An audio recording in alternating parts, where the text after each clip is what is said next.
Hi, thanks so much for joining us for the Oxford Spelling webinar with our host, Oxford Senior Publisher Joanna Lake, who will share the latest research in spelling and metalanguage in the classroom. So without further ado, let's introduce Jo. Thanks, Joanna. Thanks, Sam. Thank you for attending our webinar today. It's really wonderful to have teachers from all over Australia joining us to talk about spelling. So if you could just go to the next slide, Alex. Thank you. So in our session today, I'm going to talk about the latest spelling research, the 3 areas of spelling that the research indicates supports spelling skill development: phonology, orthography, and morphology. We'll look at examples of classroom spelling activities that support spelling development in these 3 areas. And we're also going to talk about the use of spelling metalanguage in the classroom. At the end of the session, we'll have some time for questions. So please add any questions during the session into the chat box, and we'll look to answer these for you at that question session at the end. Next slide, please. So let's start now with having a look at some recent spelling research. Current research focuses on 3 areas of spelling: phonology, speech sounds; orthography, spelling patterns; and morphology, word parts and their meanings. On the slide, I've included some quotes that give us some further detail around this. So that first extract reads, "Students with supportive instruction are capable of learning to develop and use a combination of phonological, orthographic, and morphological strategies from the earliest years of school." This tells us that we need to support students with explicit instruction in the 3 areas of spelling, and that when we do, students are capable of developing skills in these 3 areas from the earliest years of school. So phonology, orthography, and morphology can be introduced in our lessons for spelling from foundation and kindergarten year. The next piece reads, "Student outcomes in spelling can be enhanced if students are afforded opportunities to learn about the phonological, orthographic, and morphological structures of words conjointly rather than sequentially." So this research is telling us that student spelling development will be enhanced, or students will have better outcomes in spelling, if these 3 areas are explicitly taught at the same time, rather than teaching them sequentially. So we should think about teaching across phonology, orthography, and morphology all the way through school, rather than starting in just one area, say phonology and speech sounds, and then only adding, say, morphology teaching later on in school. Student development will be improved if we're introducing these skill areas right from the start. For more information on current research, you can visit the Oxford Children's Language Australia website, where you can download the paper "Exploring Australian Student Spelling Skills" by Dr. Tessa Taverne. You'll also find a video there if you're interested to watch, which is a session that Tessa and I did together last year, where Tessa talks about some of her research in spelling and really unpacks what some spelling results in NAPLAN, for example, are showing about teaching. And it really does point to what we've been talking about here about teaching phonology, orthography, and morphology from the start of school. Dr. Tessa Taverne is an expert in the area of spelling, and I really encourage you to interact with some of her writing. She's also the author of Oxford Spelling, and I worked with Tessa on that series. Next slide, please. Let's take a moment now to talk through these 3 areas of spelling, and I'll start with phonology. Phonology is the study of speech sounds. Proficiency in phonology will allow spellers to manipulate words, syllables, and phonemes. Phonological knowledge allows us to be able to understand with a word like slack that it has 1 syllable, that it begins with a consonant blend, sl, and that it has 4 phonemes. So it's covering off different areas. There's just different parts of phonological knowledge that students need to become proficient in. Next slide, please. Let's now have a look at orthography. Orthography is the study of spelling patterns. In their 2010 research, Motes tells us that there are 44 phonemes in the English language, but there are more than 250 ways to spell them. And this gives us an indication of why teaching and learning spelling can be so tricky. Developing strong orthographic skills allows students to have an understanding of which letter patterns to use when there is more than one possibility. So, for example, developing orthographic knowledge will allow a student to know that, as you can see on screen here, the A sound or A phoneme can be spelled in a number of ways. So a student proficient in orthographic knowledge will have the understanding that you might be able to spell that A sound with the digraph AI in the word brain, with the digraph AY as in stay, and also with the split digraph AE as in cake. Next slide, please. Let's look now at morphology. Morphology is the study of word parts and their meanings, as per the example on screen now. So morphological knowledge would allow us to break down the word doorways and understand that it has three meaningful parts: door and way, which join to form the compound word doorway. And then we would also understand that the suffix s has been added to form plural in the word doorways. Morphological knowledge includes an understanding of prefixes, suffixes, homophones, and also the area of etymology. And etymology is the study of the origins of words and the historical development of their meaning. Next slide, please. So what does this mean for classroom practice? Well, the research is telling us that students' spelling development will be enhanced by the explicit teaching of phonology, orthography, and morphology concurrently from the earliest years of school. So the next question is, how can this be practically incorporated into a classroom program? Well, one way is to look at how we can explicitly teach these three areas of spelling: phonology, orthography, and morphology. So I'm now going to have a look at the kinds of activities in each of these areas that will support spelling development.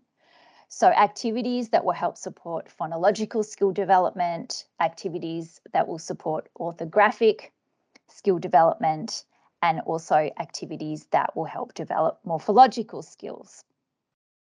Next slide, please.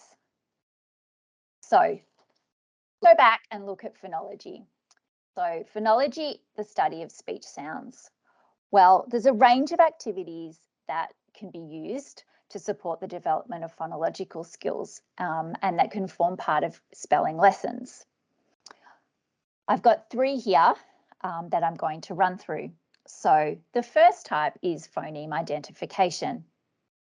Phoneme identification is asking students to identify the sounds in a word. So students will be starting to learn the phonemes and the graphemes that represent those. So then students are looking at and being supported in identifying the different sounds, breaking down words into their sounds. Next is syllabification, asking students to identify the syllables in a word. And then we also have onset and rhyme activities, which ask students to identify the onset, the sounds in a syllable before the vowel, and rhyme, the vowel and other speech sounds at the end of a syllable. You can see here on screen, we've got an example of a phoneme identification activity. So in the next two slides, we're going to look at some examples of phonological activity from Oxford Spelling. Next slide. So here I've just included some examples from our Oxford series, Oxford Spelling. These kinds of activities obviously could be created yourselves in the classroom. I've used these as examples set out so that you can get an idea of how these activities might work and how they work in our program. So the first example I'm going to go through is one that you might use with some Year 1 students. The focus for this activity is phoneme identification. And we're going to ask students here to make a comparison between the short A phoneme, as in cat, and the long A phoneme, as in play. Students begin by saying the words out loud, and this helps them hearing the sound, and saying things out loud is a really great way to practice while you're building those phoneme identification skills. You might like to do that as a class activity or model this first at the front of the class. Students could also do this kind of activity in small groups or independently. So students will say each word out loud and be listening for either that short A phoneme or the long A phoneme. They're going to differentiate between the two and then sort them into those two boxes. When they write them into the boxes, it's a great way to practice writing out these words, and that will help build these into long-term memory over time. Next slide, please. The next activity is also helping to build phonological skills. This is an activity that you might use with slightly older students here. This is from Oxford Spelling Year 4. Students are asked here to utilise a number of phonological skills, including syllabification and also phoneme identification. Here students begin by reading a passage from literary texts. Having a text excerpt as the basis of an activity is a great way to connect spelling to real reading experiences. So here we have a short passage from Stolen Girl by Trina Safiotti. So students would either read this passage to themselves, or again, this might be something that is completed as a class activity or a small group activity. It's always great to provide some scaffolding for students as they're working through activities. Here you might model answering a couple of the questions at the front of the class to support students in using the different skills. And then they might complete the rest of the questions themselves. So here you might have read the passage and then model scanning those words within the passage to find a word with 4 syllables, and model breaking those words down into syllables and helping students with that skill. So just giving them some like a reminder, some revision, some scaffolding for them to then go off and practice that themselves. So here, this is in Year 4. So there's a variety of questions within this activity. Students have, by Year 4, have started to develop their spelling skills. So they're being asked to use multiple phonological skills here in this activity. Next slide, please. So let's now have a look at the type of activities that can be used to support the building of orthographic skills. So we talked about orthography being a focus on letter patterns. So here we have, there's a number of activity types that you can use to support students in developing skills in identification of letter patterns. 2 really good activities are word sorts, and you can see one on the screen here, and also word searches, where students are scanning and looking for words. A great way to find words in word searches is, of course, looking for those spelling patterns. Another type of activity that is great to build orthographic skills is through the discussion or activities that focus on position constraints. So an understanding of positional constraints helps students to identify the likely or possible positions in which certain letter patterns will occur. For example, students might learn that the letter pattern CK, the digraph CK, never begins a word. So then when students are thinking about a word that starts with that K phoneme, they'll know that they can discount CK as the spelling of the beginning of that word because that letter pattern doesn't begin at the beginning of words. So that's a way of students using their orthographic skills to filter down and think about how they might apply certain spellings to words. Next slide, please. So here we'll look at a couple of specific examples of orthography activities. This one is from Oxford Spelling Year 2, and it's focusing on letter patterns. And it's asking students to look for letter patterns that spell the phoneme. And we have here the word sort, and you can see that students are working on understanding that there are a variety of letter patterns that can make the phoneme. They have F as in Friday, they have PH as in photo, they have FF as in puff, and then they've got GH as in cough. So students start by underlining the letter patterns F, PH, FF, and GH in each of the words. So it's quite a focused activity supporting students. They're looking for those specific patterns, and then they're sorting them into those groups. So putting together words that are using the same letter patterns.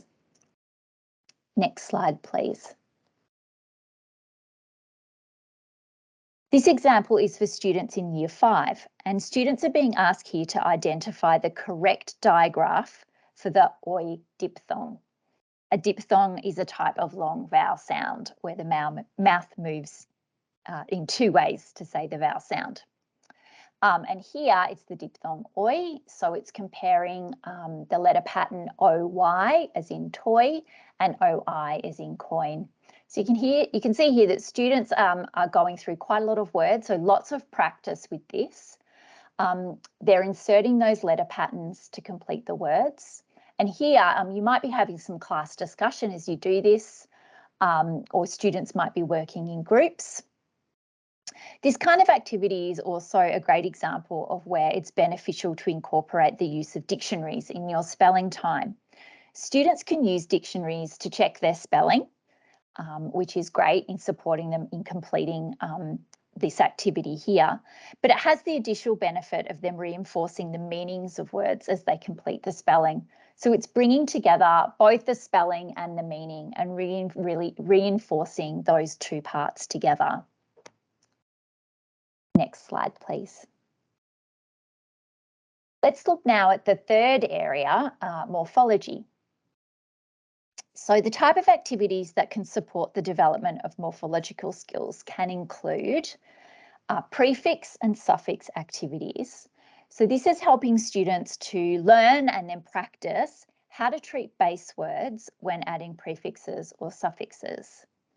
It includes homophone activities, so helping students gain knowledge that some words sound the same but look different and have different meanings. And it's really great to practice this. And you can practice this all the way through school by using different homophones. So you can use some homophones that are quite basic in the lower year levels and just keep building it up and adding more and more to the students' repertoire, and also maybe some more complex examples. And then we have the area of etymology, which falls under morphology, the category of morphology. And etymology, as I mentioned before, is the study of word origins. And you can see here, we've got an example here. This would be a great early morphology activity and something that you might introduce in foundation. You can see we've got two really recognisable things here. We've got some cats and we've got some socks. And this is supporting students in using the suffix s to show that there's more than one thing. So s for plurals. So you can see here students are taking these sentences. I have one cat, and then taking I have two cat as your base word, and then you're adding your suffix s. Next slide, please. So let's look at some other examples here. And this one in particular shows how we can do some scaffolding or really some great modelling as part of our morphological skill activities. So here we're focusing on adding a prefix, and we're adding the prefix un, as in unhappy. So you can see at the top of the page, we have an example modelled. So students have something that they can keep referring back to. So here they'll have it on the page in front of them. You might also write this on the board at the front of the classroom. And we start off, so we have our prefix, so we have that labelled, and we have un. And it's giving us that information that un means not. And then we've got our base word. So what we can swap out different base words here. And then we see that we put those two things together and we get our new word, unhappy. And students will continue then to practice using the un prefix with other base words. And they're going to be creating these words. And what you might also talk about here is that adding un is kind of creating the opposite of a word. So a way that you might then extend this activity is asking students to use some of the prefixed words in a sentence. That'll really help consolidate the idea that the prefix turns the word into its opposite. So again, with these activities that you're doing in the classroom, you know, using these words and continuing to use the spelling and have these words applied into sentences is a great way to really consolidate your learning in morphology. Next slide, please. And so now we'll look at an activity that you might use at the top end of primary. So this is something that you might be using with Year 6 students. And this is an example of an activity that focuses on etymology. So the activity begins with information about the morpheme audi. So you might like to have a class discussion about this before beginning the activity. And there's a prompt here at the top. You can see that the Latin morpheme audi means hearing or listening or sound. And adding this, you can add this to various words. So on the left-hand column, you'll look there and see that you're adding this to the words, and you might like to discuss the meaning of these words where you've added this morpheme, so audible, auditorium, and audiology. And again, this is another great place where you might use dictionaries here. Get students to go off and look up these words. So they're going to be working through that morpheme, finding that in the dictionary, and then writing their definition. So really making that connection between the word that they've created by adding this or understanding the origin of the beginning of these words, and then writing the definition and seeing how that comes through there. Next slide, please. So I'm going to move on now to talk a little bit about spelling metalanguage. So just to start off with, what is metalanguage? Metalanguage is simply language about language. In spelling, what we want to do is use words that really specifically describe how we are doing certain things in spelling, or what different things or information or knowledge we're applying when we're teaching spelling. So I've got just some research here around explicit teaching is an evidence-based practice, and in the context of spelling, it requires the use of metalanguage and timely and corrective feedback to students. So using spelling metalanguage really creates a language in which to talk about spelling in the classroom, to describe what is happening when we're spelling. And it helps skill development through being able to really specifically describe these different areas of spelling. So we've already heard lots of spelling metalanguage today because we've been talking about phonemes, we've been talking about phonology, orthography, and morphology. We're talking about syllables and digraphs. These are all spelling metalanguage. Next slide, please. So students will benefit from having spelling language used from the beginning of school, so right from the start.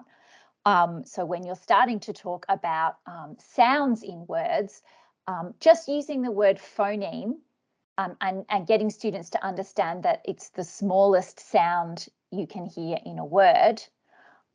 As you go and start doing phoneme identification activities, and talking more about how we listen for phonemes in words, you can actually use that language and really specifically describe what you're doing. And here we've got an example of a glossary, which can be really supportive to students as they're starting to learn some of this spelling language. Next slide, please. So I just wanted to cover off just some suggested ways or some ways that the research shows that spelling metalanguage can be used in the classroom. And many instances here will be very familiar to you and a part of your everyday work in the classroom. So here I've got an example here. We're saying review spelling metalanguage regularly. In Oxford Spelling, this is done through tips, which are given out by our spelling superheroes. You can see here there's just these little orange boxes, which remind students of certain information around spelling. So this is in the phonology section. So you'll see here in orange, some of that spelling metalanguage is really called out. So we've got digraph and phoneme and blend. So some of those words that students will be learning right from the start of school and can get used to using really quite quickly. Another way is to make sure that you're using this spelling language in the classroom when you model and introduce new concepts. So when you're having that explicit teaching at the start of a spelling session, just using that meta language during your explanations. The teaching notes, the lesson plans in Oxford Spelling have a lot of support for this, and there may be resources that you're using that do the same. So just incorporating that into your explicit teaching and also incorporating it into your activities. So here you can see this question 2 on the left-hand side is asking the students to underline consonant digraphs. It's also circling consonant blends and counting the phonemes. So using that language in the way that you ask your questions. And if you're writing questions yourself, using that language in the questions that you write. We saw a spelling glossary on the previous page. Having spelling glossaries available for students to use, you might have them printed out on the students' desks that they can just look at during their spelling lessons. The glossaries are included in the back of Oxford Spelling. Just having those available for students to look through and remind themselves of any terminology that they can't quite remember or that they need a reminder on really starts building that independence with using the meta language.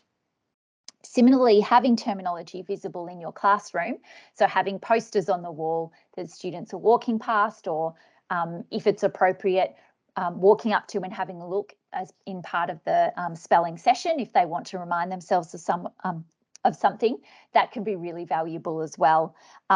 There's lots of spelling meta language and spelling rules included on our Oxford Spelling poster, and you'll all get to receive one of those after this webinar. So that might be something that you like to put up in the classroom, just to have some of that spelling terminology around you at all times.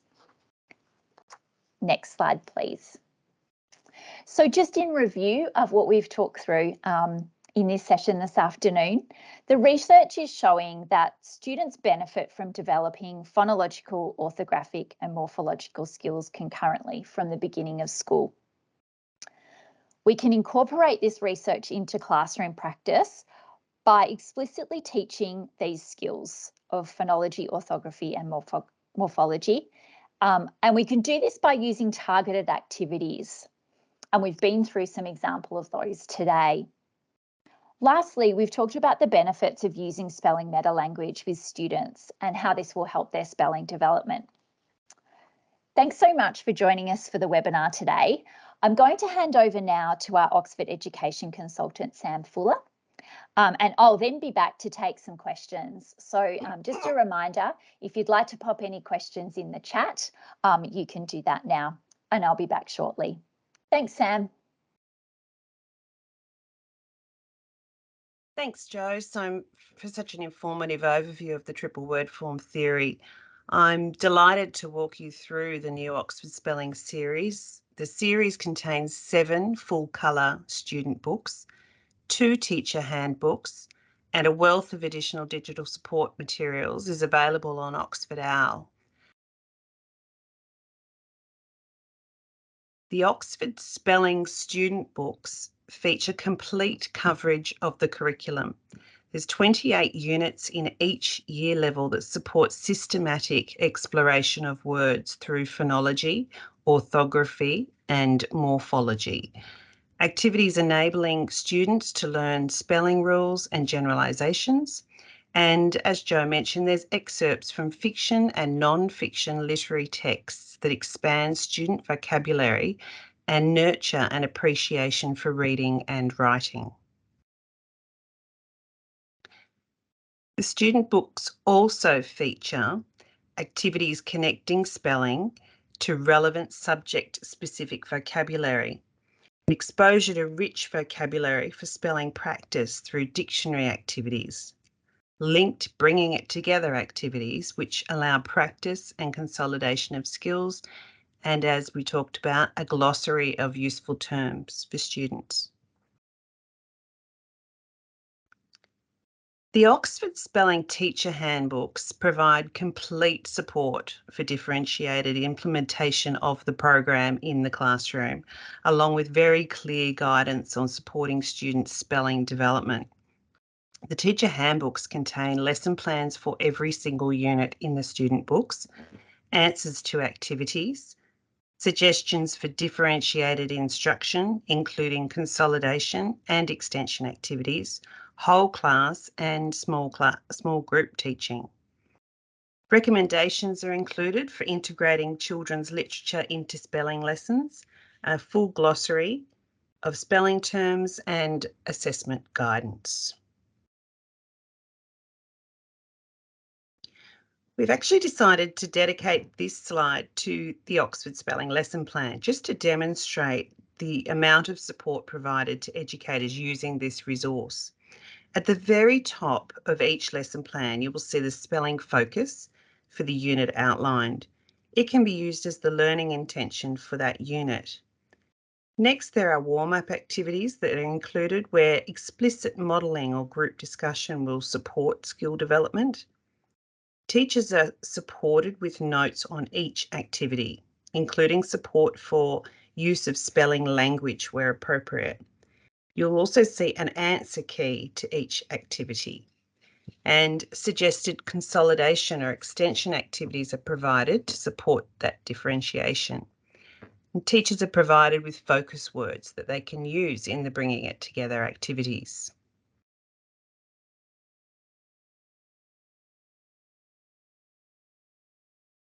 Teachers receive free digital access to the Oxford Spelling Teacher Dashboard on Oxford OWL, which includes scope and sequence and curriculum correlation charts, printable assessments, printable flashcards, consolidation games, and linguistic inquiry activities.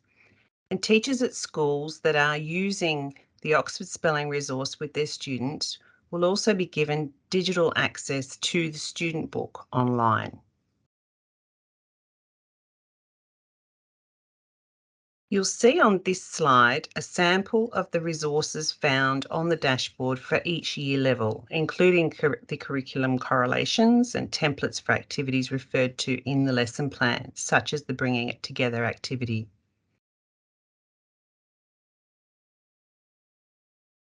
If you would like to know more about Oxford Spelling and how it supports educators in covering the triple word form theory with students, just pop a note in the chat with your name and your school, and we'll contact you. One of your education consultants will contact you and we'll make an appointment, and we would be delighted to provide you with a complimentary Oxford Spelling student book for your school to review.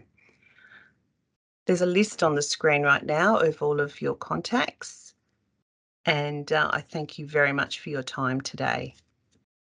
Thanks very much, Sam. Always great to have a look at Oxford Spelling there. We've just got a short amount of time now for questions.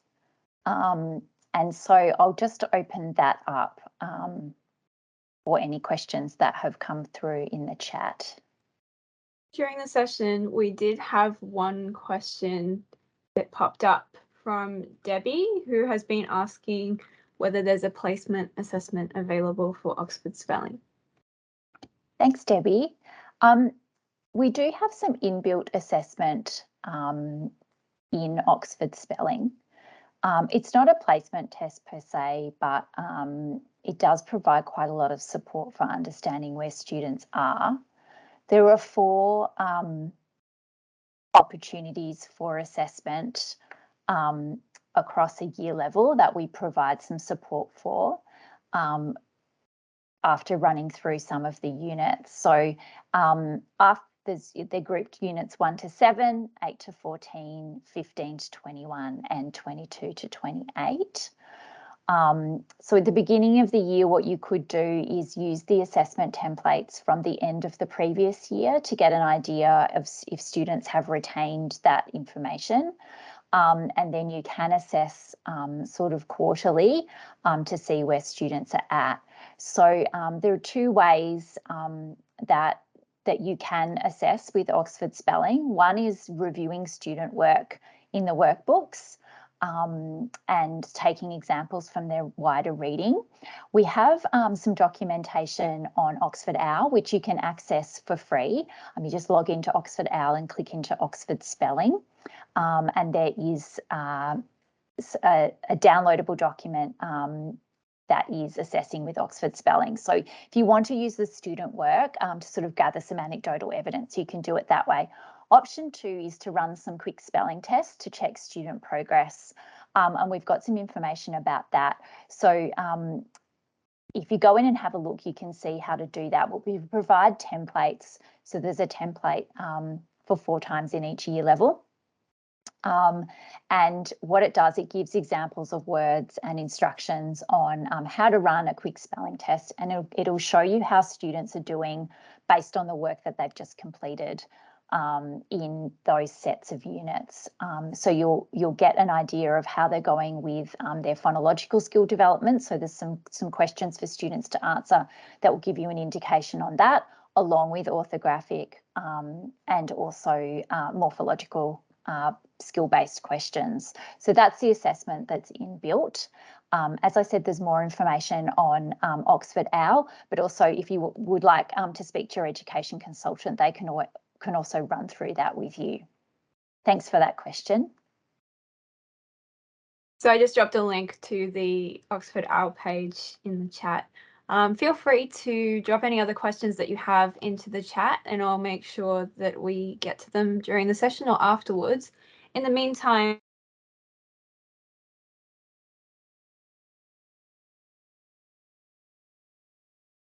Well, I think Angela's just frozen there. Angela had just sent through to me a question that we'd received prior to the webinar, which was, is the research outlined that you're outlining in today's session referenced in the new New South Wales English curriculum for K2Do and in the new Australian curriculum as well? So just to run through that, phonology, orthography and morphology are explicitly referenced in the new New South Wales K2 curriculum. So if you look through there, you'll see that there's reference to teaching, specifically teaching across these 3 skill areas. So that comes through really strongly in the new K2 curriculum for New South Wales. I mean, in terms of the Australian curriculum 9.0, which has just recently been released, the skills of phonology, orthography and morphology are referenced. So the curriculum specifically talks about the development of phonic knowledge and speech sounds in spelling. So obviously that covers off that phonology area. It specifically references the learning of letter patterns for spelling, so that area of orthography, and morphology is specifically referenced as a skill area that needs development. Just in terms of how how our Oxford spelling program covers off those two new curriculums. The program covers all points in both curriculums. So we have done a curriculum correlation. We've looked at all those points, and we'll have curriculum alignment documents for the new New South Wales K-2 curriculum and the new Australian curriculum available shortly on Oxford OWL. And again, I just encourage you, if you'd like to have a look at those documents, you know, if you are having a session with your education consultant and receiving your copy of one of the Oxford spelling books, we can also provide that correlation to you at the same time. I'm just going to check and see if there's any other questions in the chat. So there was a question about a link to Tessa's research. So in terms of Tessa's research, I would really encourage you to visit the Oxford Children's Language Australia page that I mentioned earlier in this session. We have a paper written by Tessa Defern there, which talks about this spelling research. It's a really informative read. And as I mentioned, there's also a video there if you're interested in watching that links, or is a discussion between myself and Dr. Tessa Defern about her work and her research. Also at the back of the Oxford Spelling Teacher Handbook, there's a reference list which links out to a lot of Tessa's research and also other research around the area of including phonology, orthography and morphology in your teaching in the classroom. I'm not sure if there were any other questions that we wanted to run through. Well, we still have time if anyone's got any additional questions that you'd like to drop in the chat. In the meantime, I'll just send you, there's another question that came up before the session, which is around some tips on how to become more familiar with spelling metalanguage. Oh, thanks, Angela. That's a great question. I think it's fair to say that this is a gradual process, and it's something that it takes a little bit of time to become familiar with it. Certainly, as I was working with Tessa on Oxford spelling, I was quite new to spelling metalanguage at the beginning, and really starting to work with it and become familiar with those terms. It's just a gradual process, which you then have more comfort level with. I think using a glossary and having a glossary to hand is a really great way to start getting familiar with it, starting to use some of those words in your spelling sessions and growing your own confidence as well as the confidence of your students. And we talked about some other ways to have some of that language in the classroom, and that helps it become more natural to use. Another suggestion that Tessa talks about in her research is just having those discussions as well amongst your colleagues. And so in your planning sessions, for example, when you're planning and talking about spelling, making sure that you're using that as an opportunity to start using your spelling metalanguage as you talk about your spelling lessons, just with your colleagues, just so that you can support each other in using that language. And in that way, it starts to become a lot more natural. So that's something that I know Tessa talks about in her research and in her work with teachers. Who has asked if there are any suggestions for how to best manage by working stage-based or stage class, and as I guess a related point, how does the workbook fit into whole class lessons? Luke, for that question. When working across a stage-based or cross-stage class, we do provide curriculum correlation charts on Oxford OWL, which is our free, you can access for free. It's our where we keep our additional primary resources. So if you go to Oxford OWL and click on the spelling tile, you can access this information. Those curriculum planning documents can help you show what activities link to what stages. There's also scope and sequence documents in the teacher handbooks for each year level. identifying what the phonological, orthographic and morphological focus is across each unit, which can help you with planning your sessions out. In terms of how the workbooks fit into whole class lesson planning and instruction, so each unit of Oxford Spelling, so each year level has 28 units. So each unit is broken down into 3 parts. There's a phonology section, an orthography section, and a morphology section.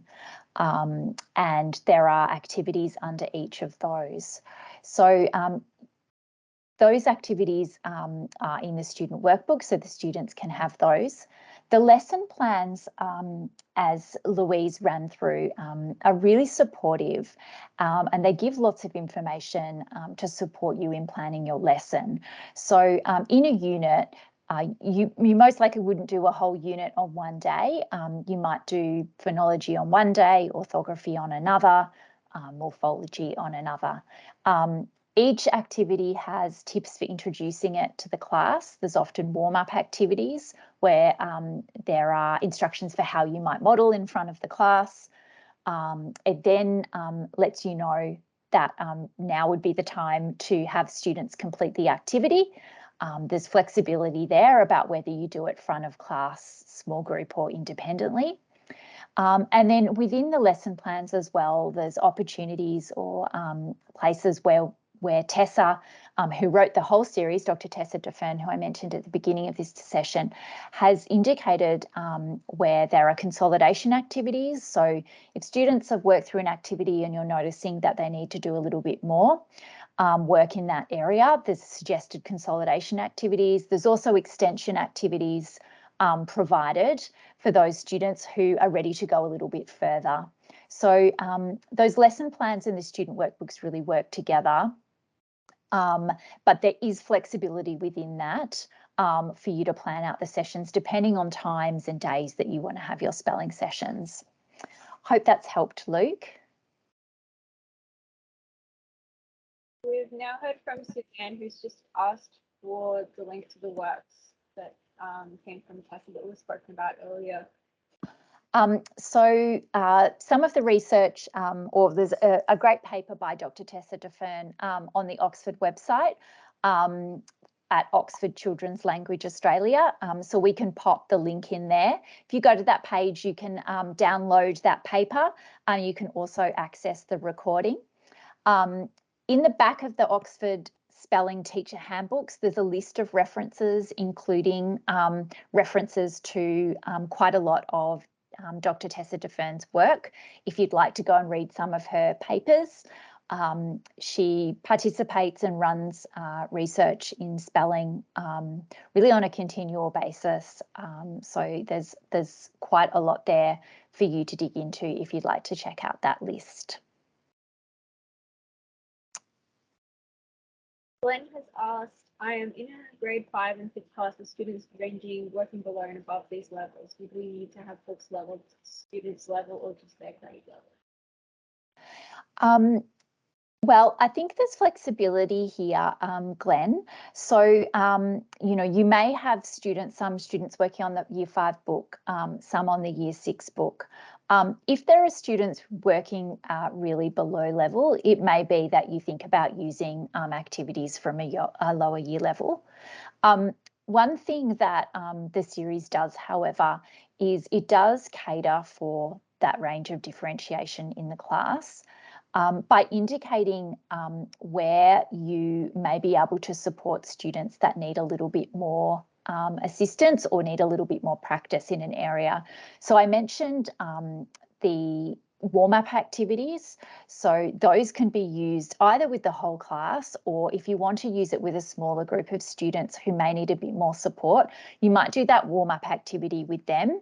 That gives them extra scaffolding and a framework so that they can practice a skill before they apply it on the activity by themselves, or again, that could be in a small group. There are also lots of consolidation activities. On Oxford Owl, again, we provide, I think it's over 130 sets of flashcards, which are all tagged to specific activities. Flashcards are a great way to help students practice things like phoneme identification, looking at letter patterns within words. The teacher lesson plans outline the sets of cards that you can use and the type of activity that students can practice with. There's also extension activities as well, and notes and indications of where you can use dictionaries to help students in their work as well. So there's a range of ways that you could approach that different skill level when you use the program. There's notes about differentiation in the teacher handbook as well, and there's some tips from Tessa on how to manage that within a class. So that might be something that if you want to have a look at the teacher handbook, if you speak with your local education consultant, they can run you through that and show you both the information in the teacher handbook, but also what's accessible on Oxford OWL. We have had 2 more questions come through. The first is from Glenn, who has asked if you find that schools that use textbooks across the school see a reduction in the range, which I'm guessing is the range between the students who are performing at the higher level versus the students that might need more support. That's a great question, Glenn. I think just in terms of that, obviously there are quite big differences between different schools and different school student cohorts. What I think I can talk about when a school takes on a program, what it does provide is consistency for students in their learning experience in a subject area. So for example, and obviously I can really just talk to Oxford Spelling because I've worked directly on that series and developed that with Tessa DeFern. But when you use something consistently with students, what you start to do is start developing that student, that spelling metalanguage that becomes very normalized in classes. Students are starting to use that vocabulary, that spelling terminology from the start of school, and that knowledge grows and builds as they move up the year levels. Also starting a program such as Oxford Spelling, which is really specifically targeting these 3 key areas and giving students an understanding of what these 3 different skill areas mean that they will learn to do. If that starts at the beginning of school and is applied consistently, then students are really getting the best opportunity to build those skills on a consistent basis and be taught spelling in the same way with the same approach. And I think the research points to that kind of consistent, explicit teaching being of benefit to students. So I think that's where using a consistent program or a set of texts can really benefit. The next question is from Sarah, who's asked what additional resources will home educators have?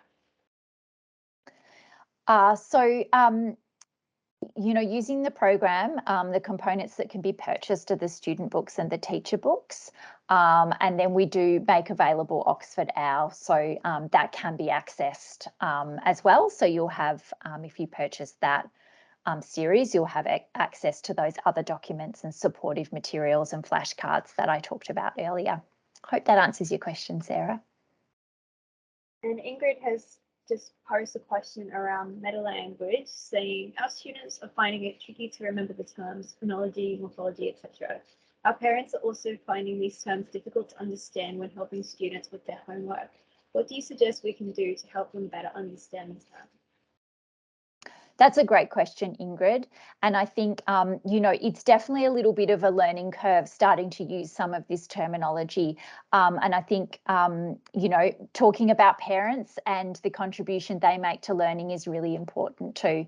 One suggestion I could make for that is thinking about sending that glossary home with students.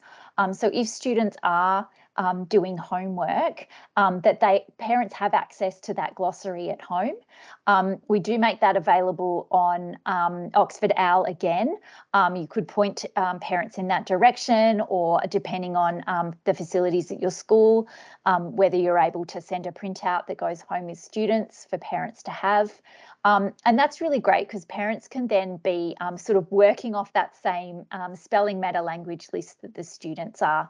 So I think in terms of using the terminology, again, you know, this is sort of a bit of a long-term project, but in starting to use that meta language from the first year of school, what it means is that students over time do really start to get familiar. At the beginning, it's a little tricky and it's a new way of thinking and talking about spelling, but over time that becomes quite normal, and that spelling vocabulary is just going to build, and students are going to be able to add to that. Maybe sending home the glossary is a way to support parents in talking about spelling at home in the same way that you're talking to students about it in the classroom. That's all questions that have come through. Great. Thanks so much, everyone. I really appreciate all the questions. It's great to hear from you and hear about the kinds of things that you're experiencing with spelling in the classroom. And thanks again to Kim. That's a great comment that you're using the program, and I'm really excited to hear that you're enjoying it. That's wonderful feedback. I think we'll wrap it up there. Thanks so much for attending this webinar tonight. We really appreciate you spending the time with us. And it's been really great to hear from you through your questions and comments in the chat. So I hope you all have a good evening, and I look forward to talking to you all again soon. Thank you.